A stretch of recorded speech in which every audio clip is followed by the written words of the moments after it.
es porque de espaldas, ya decíamos que la Santa Misa es en latín para guardar la unidad, porque se va a celebrar así en todo el mundo, favorece el silencio interior, el recogimiento, nos hace entrar más fácilmente en oración, la reservamos exclusivamente para el culto y por lo tanto es sagrada. Eh, y ahora queremos responder por qué el sacerdote da la espalda, podríamos decir, a la gente, ¿verdad? Porque es lo que, eh, la principal objeción que se nos lanza, ¿no? ¿Por qué celebran de espaldas a la gente? No, celebramos de cara a Dios, celebramos ad orientem, ¿verdad? Hacia el oriente. De hecho, cuando es posible y la mayoría de las iglesias están orientadas hacia el oriente, hacia donde nuestro Señor nació. Eso significa ad orientem, hacia el oriente, que es el símbolo de Cristo, es donde surge, donde nace el sol. Eso significa. Y ahora, la Santa Misa, ¿para quién es? ¿Es un espectáculo para la gente o es un acto de culto divino?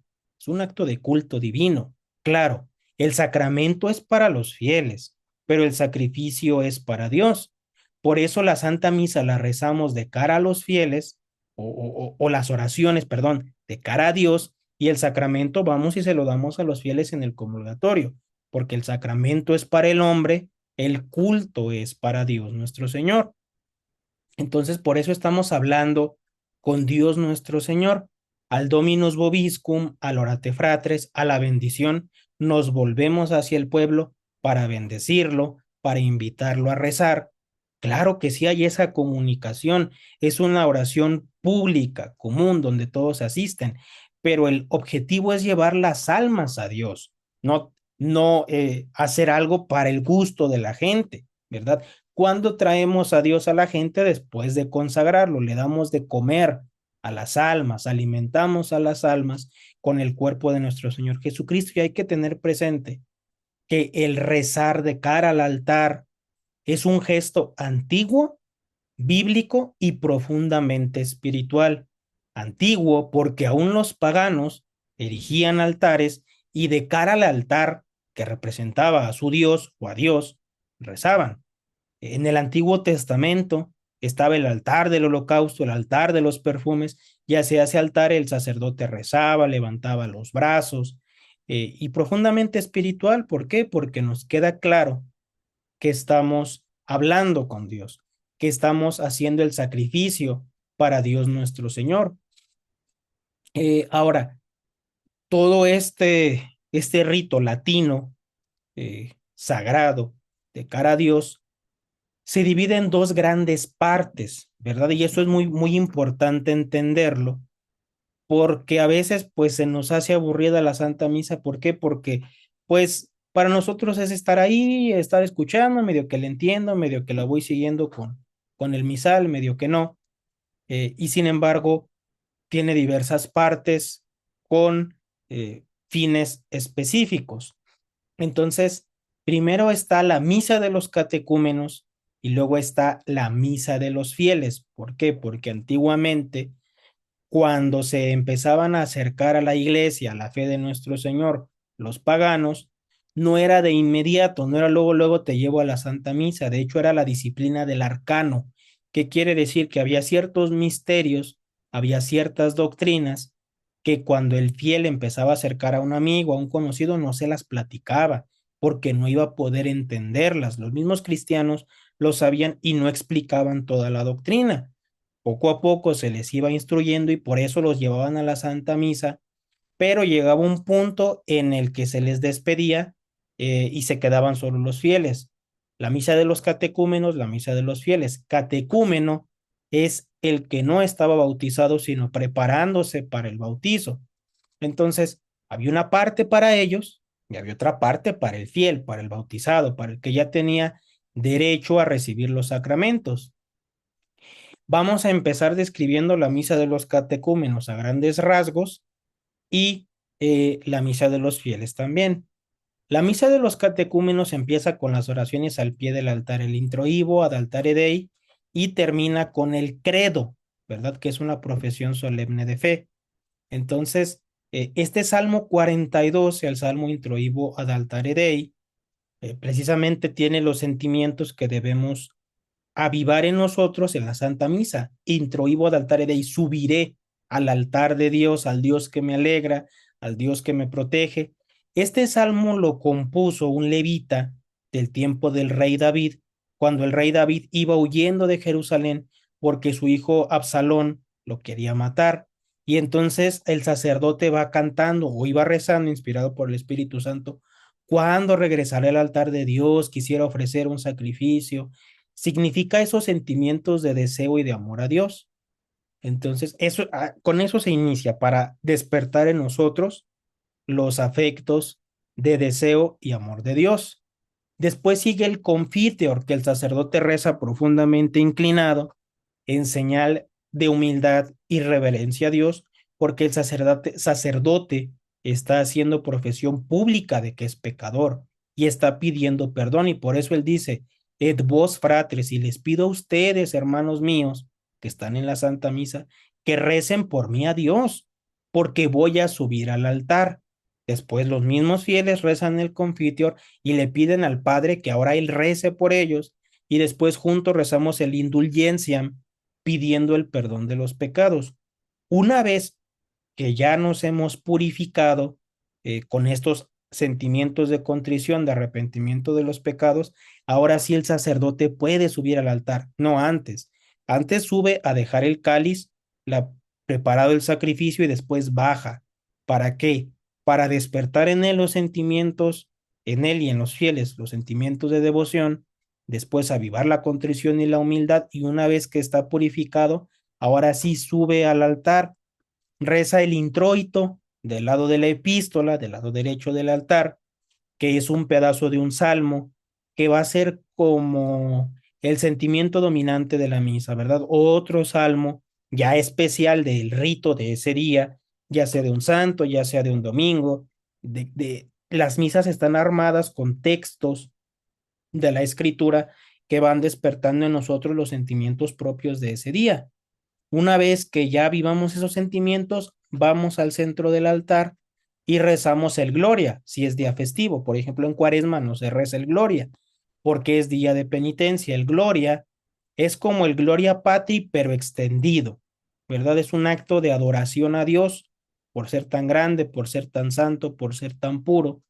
Entonces, hacemos ese acto de adoración a Dios nuestro Señor con reverencias. Cuando es misa cantada, el sacerdote se puede ir a sentar. Y bueno, una vez terminado, ahora sí viene la colecta, es decir, la reunión de todas las peticiones de los fieles, y rezamos la oración, oración o colecta, porque en esa oración que rezamos del lado de la epístola es donde vamos a reunir los deseos de todos los fieles, y la iglesia siempre va a pedir algo en especial. Fíjense que siempre es una oración muy cortita, porque así lo dijo nuestro Señor: cuando reces no uses muchas palabras, usa pocas. Entonces, así rezamos, pues, la colecta. Después viene la epístola, que es un texto de instrucción que nos empieza a preparar para la lectura del Evangelio, que se hace del otro lado. ¿Por qué de un lado es de la epístola y del otro lado del Evangelio? Porque la epístola nos prepara el Evangelio, como el Antiguo Testamento nos preparó para el Nuevo Testamento. Eso es lo que significa el paso del Antiguo al Nuevo Testamento. Y porque el Evangelio se lee en un lugar de honor, ¿verdad? El único texto litúrgico que se lee del lado izquierdo viendo de cara al altar, del lado izquierdo, ¿verdad? Para los fieles, solamente se lee el Evangelio y el canon. Se vuelve a regresar el misal de este lado para la comunión y para la poscomunión, pero aquí son las oraciones especiales y el lugar de honor para el Evangelio. De este lado, del lado del Evangelio, lo único que se lee en voz alta es el Evangelio, porque es un lugar honorífico. Eso significa, ¿por qué de un lado y por qué de otro? Bueno, porque aquí leemos los textos, aunque sagrados, aunque santos, aunque de la Escritura, pero como más comunes para la instrucción en general.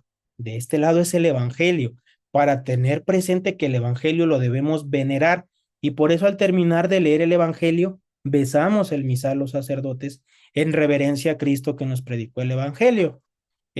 Después es donde aquí donde viene el sermón, la homilía, ¿verdad? Habitualmente, o en nuestros casos ya siempre es en lengua popular, en algunas ocasiones también, en algunos lugares se hacía en latín. Ya ordinariamente predicamos en lengua popular, en la lengua del pueblo, para instrucción de los fieles, ¿verdad? Siempre en consonancia con los textos que ya venimos recitando, con la epístola, con el evangelio, para instruir a los fieles, para explicar el evangelio, como lo hacía nuestro Señor. Después del sermón, rezamos el credo. Antiguamente, en este punto, en el credo, se despedía a los fieles, ¿verdad? Entonces, eh, hasta aquí termina, perdón, se despedía a los catecúmenos, hasta aquí termina la misa de los catecúmenos, la misa de quienes no están bautizados, porque para ellos terminaba con la instrucción, ya no podían asistir a la consagración, una, porque no tenían el derecho, dos, porque no podían comulgar, y tres, porque como apenas estaban convirtiendo, pues no podían conocer el rito, ¿verdad? Era la disciplina antigua, la disciplina del arcano, y digamos que esta es la primera parte, una parte de preparación, de instrucción, de avivar ciertos afectos en el alma para asistir con mayor fruto, con mayor reverencia, con mayor devoción a lo que sigue, que es la misa de los fieles, ¿verdad? La misa de los fieles tiene los siguientes elementos. Empezamos por el ofertorio, es decir, la presentación del pan y el vino, que son las especies sacramentales que vamos a transubstanciar en el cuerpo y la sangre de nuestro Señor. El sacerdote no lo alcanzan ustedes a observar, pero primero ofrece la hostia, ¿verdad? A Dios nuestro Señor, el pan que vamos a consagrar en el cuerpo de nuestro Señor, lo dejamos con reverencia en el altar, después al cáliz ponemos vino y unas gotas de agua, como nuestro Señor hizo en la última cena, volvemos a ofrecer el cáliz y una vez que ya ofrecimos el pan y el vino, que por eso se llama ofertorio, o humildemente le pedimos a Dios que bendiga estos sacrificios. Antes de continuar, vamos otra vez a lavarnos los dedos solamente, que son los que van a tocar el cuerpo de nuestro Señor, y es un símbolo, un signo de la pureza todavía más grande que el sacerdote debe de tener al ya entrar a la parte central, al corazón de la Santa Misa. Rezamos la secreta y ahí nos volvemos al pueblo. Orate fratres, es una invitación a rezar, porque vamos a rezar una oración en secreto. Y después viene el prefacio, es decir, la preparación próxima para la consagración. Esa preparación se corona, guarda el veredignum et justum est equum et salutare, se corona con el Sanctus, el himno que el profeta Isaías, escuchó cantar en el cielo. Lo recitamos profundamente inclinados en imitación de la reverencia de los querubines que tienen allá en el cielo, ¿verdad? Y continuamos el canon en secreto. ¿Por qué se llama canon? Porque no puede cambiar ni una palabra, ni una coma, se le cambia o se le agrega. Unas palabritas se le agregaron por San Gregorio Magno, otras por San León Magno, papas, grandísimos santos, pero de ahí en fuera se conserva intacto el canon. Las oraciones preparatorias para la consagración y para la Sagrada Comunión. Después viene el momento de la consagración que comienza con el Ankh Igitur. Cuando ponemos las manos así, estamos recordando un rito del Antiguo Testamento que significa que el sacerdote toma los pecados del pueblo y los suyos propios y los pone sobre la víctima del altar que vamos a consagrar. Eso significa el poner las manos así.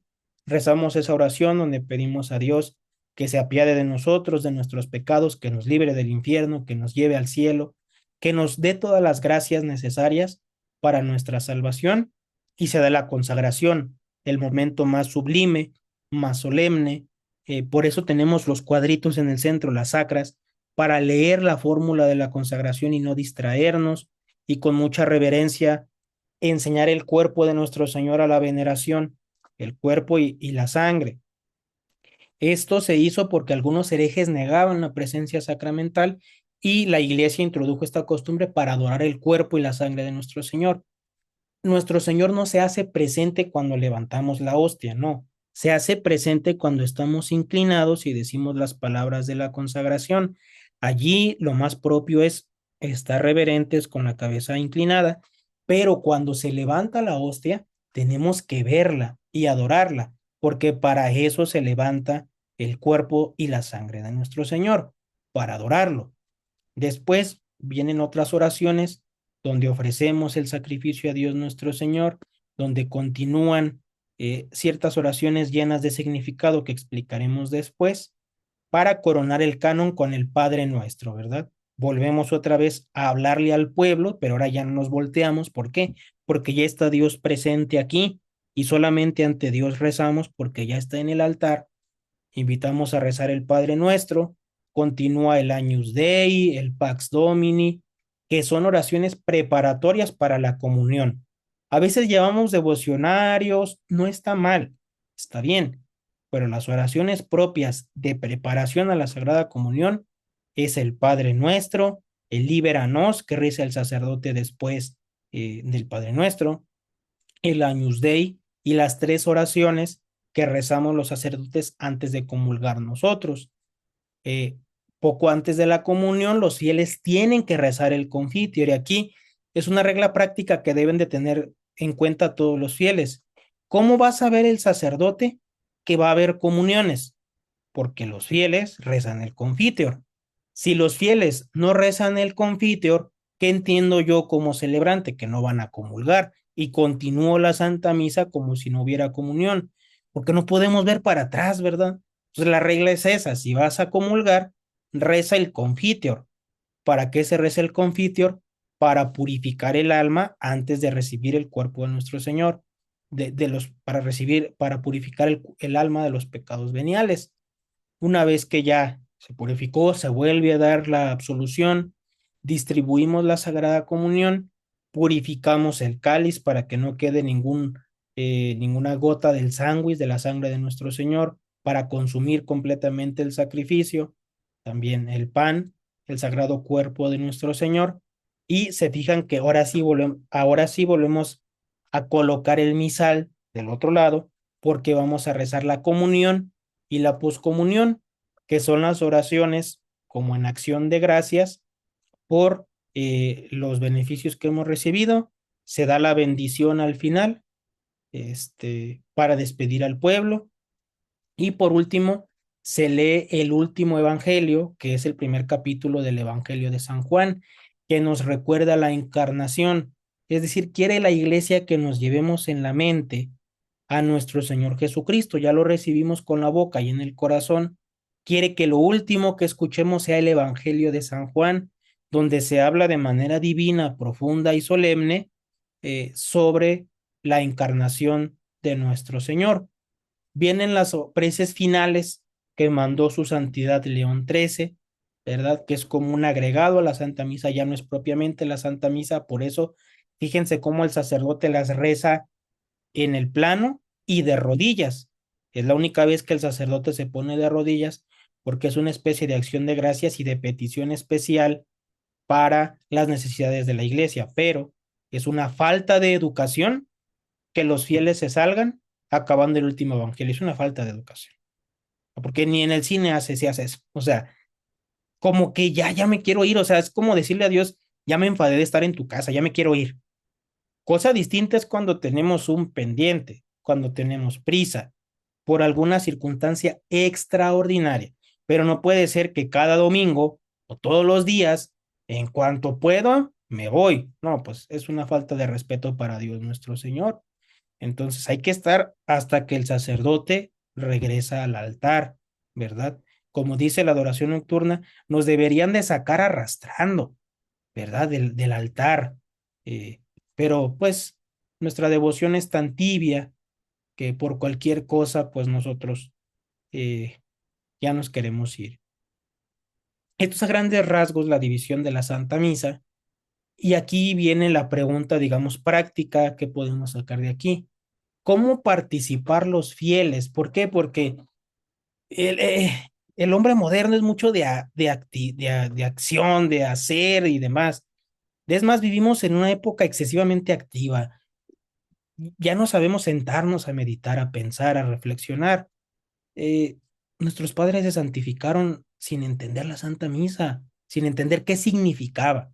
Ellos amaban a Dios y sabían que allí estaba Dios y no tenían que saber qué significaba. Pero bueno, nosotros somos curiosos, somos eh, vanidosos, queremos participar, queremos darnos a notar, o simplemente nuestra devoción moderna ha avanzado y es legítima. No me tocará a mí juzgar. Unos opinan que está mal, otros opinan que está bien. Su Santidad Pío XII permitió la participación en las misas dialogadas, es decir, que los fieles puedan contestar. En algunos lugares no se puede hacer, en México sí. Pero ¿cómo hay que participar? Recordemos que la Santa Misa es un culto externo, que participar con el cuerpo y con el alma. Con el cuerpo, ¿cómo? De rodillas, respondiendo, poniendo atención, cantando si es posible, ¿verdad? Apagando el celular, una falta de respeto, estar ahí molestando con sonidos del celular. No tiene lugar de. Entonces, muchos fieles tienen la mala costumbre de que en cuanto el sacerdote guarda el cuerpo de nuestro Señor en el sagrario, se sientan, ¿verdad? Pero las bancas son más para aliviarnos un poquito, para sentarnos en la predicación, pero mientras más tiempos de rodillas estemos, mejor. Pero ordinariamente, desde el Sanctus hasta la bendición hay que estar de rodillas. Es una falta de educación sentarse. No está mal. No digo que sea pecado, pero mientras más tiempos de rodillas estemos, mejor.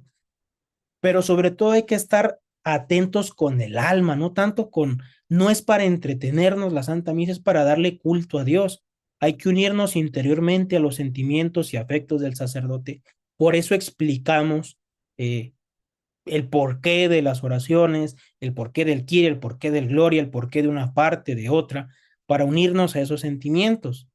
En segundo lugar, ofreciendo nuestras alegrías, pero nuestras penas, nuestras oraciones, pidiéndole a Dios. Y en tercer lugar, adorando a nuestro Señor en cada gesto del sacerdote, cuando hace reverencias, cuando bendice, es un acto de adoración a Dios nuestro Señor, ¿verdad? Entonces, no hay que desesperarnos si no entendemos todo, ¿verdad? Tampoco hay que tener un deseo exagerado de entenderlo todo, no. Lo importante es el amor a Dios. Si yo, para avivar mi amor, necesito entender más, voy a estudiar. Si yo no necesito y simplemente asisto, bendito sea Dios, me dio un alma para amarlo y no necesito estudiar mucho, ¿verdad? Como decía Santa Teresa de Jesús, el mundo, perdón, no está la cosa en pensar mucho, sino en amar mucho. Esa es la esencia. Amar mucho a Dios. Eso es lo que debemos hacer en la Santa Misa, ¿verdad? Amar a Dios. Eso debe de ser la Santa Misa. Entonces, se me ocurre o se nos ocurrió dejar alguna pequeña tarea práctica, ¿verdad? Sobre esta oración, sobre esta plática. Y lo primero es que durante la semana, y de preferencia antes del domingo, busquemos el Salmo 42, ya sea en nuestro misal, ya sea en un ordinario de la Santa Misa o en internet, ahora que es fácil el acceso, sobre todo en una traducción de la Vulgata Latina, hay que ponerle Salmo 42, traducido al español de la Vulgata Latina, y entender las palabras, meditarlas, porque esa es la mejor preparación y el mejor como instructivo de afectos y reverencia que debemos tener a la Santa Misa. De hecho, es muy bueno que tengamos ese Salmo 42 y durante la semana, aunque no asistamos a la misa, lo recemos, lo meditemos, lo reflexionemos y de preferencia asistamos a la Santa Misa otro día entre semana, ¿verdad? Porque pues a veces decimos, no, pues ya asistí a la misa el domingo, como si le hiciera un favor a Dios, ¿verdad? Ya fui a misa el domingo. Es lo mínimo que tienes que hacer. Dios te da 7 días, de 7 te pide uno, y de ese día te pide una hora, cuando mucho, y se te hace eterna. Ahí se ve lo tacaños que somos con Dios. Y luego nos quejamos, ¿por qué Dios permite esto? ¿Por qué Dios permite lo otro? Porque es bueno. Debería demandarnos más. Nos merecemos castigos ejemplares. Pero Dios nuestro Señor es benigno, ¿verdad? Y todos los días hay más de un sacerdote o habemos más de un sacerdote que le decimos a Dios, Señor, ten piedad de nosotros en el altar. Y Dios nos escucha. Por eso no nos pasan más cosas, por la Santa Misa. Y vamos a terminar con un ejemplo. Se cuenta que allá en Inglaterra iban en el tren un católico y un anglicano, un protestante. Entonces, al pasar por una iglesia, el fiel católico se santigua y le pregunta el anglicano, ¿por qué lo haces? Dice, no, pues porque allí está mi Señor, allí está Dios consagrado, él haciendo profesión pública de fe.